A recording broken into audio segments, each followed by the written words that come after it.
Good day, everyone. Today, we're delving into the ongoing conflict between the Philippines and China over the Scarborough Shoal in the South China Sea. We'll explore the sources used by both countries to support their claims, as well as the Permanent Court of Arbitration ruling.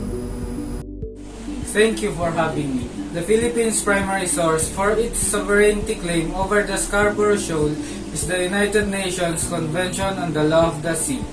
UNCLOS defines a country's exclusive economic zone as extending 200 nautical miles from its coast, giving the Philippines a legitimate claim. And what about China's perspective? China argues its historical rights, pointing to ancient maps and records. They claim that Chinese fishermen have been using the area for centuries, and therefore, they have sovereignty.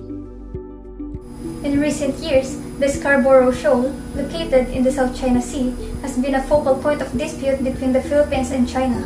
To understand this conflict better, let's explore the key sources of their claims and the landmark ruling by the Permanent Court of Arbitration.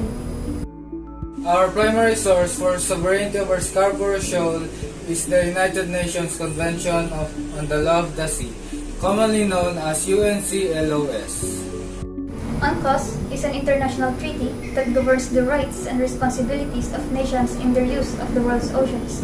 It defines the maritime zone, including the Exclusive Economic Zone or EEZ, which extends 200 nautical miles from a country's coast. China has historical records and ancient maps, which we consider as primary sources. These documents suggest that Chinese fishermen have used the South China Sea for centuries. China argues that these historical rights grant them sovereignty over the South China Sea, including Scarborough Shoal. So, the ruling was in favor of the Philippines. But why did the court make this decision? The court found that China's historical claims didn't hold up under international law. UNCLOS takes precedence and it defines the extent of territorial waters and EEZs based on geographical features. Scarborough Shoal was declared a rock, not an island, which means it generates two EEZ. Thus, the court ruled that China's occupation was unlawful.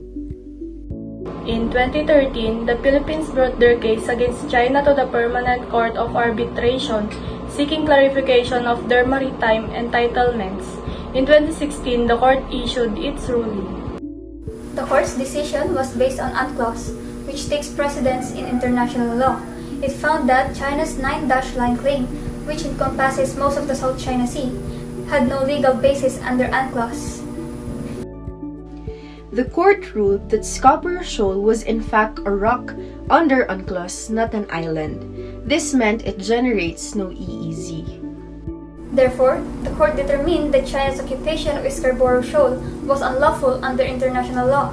The conflict between the Philippines and China over the Scarborough Shoal continues to be a complex and sensitive issue.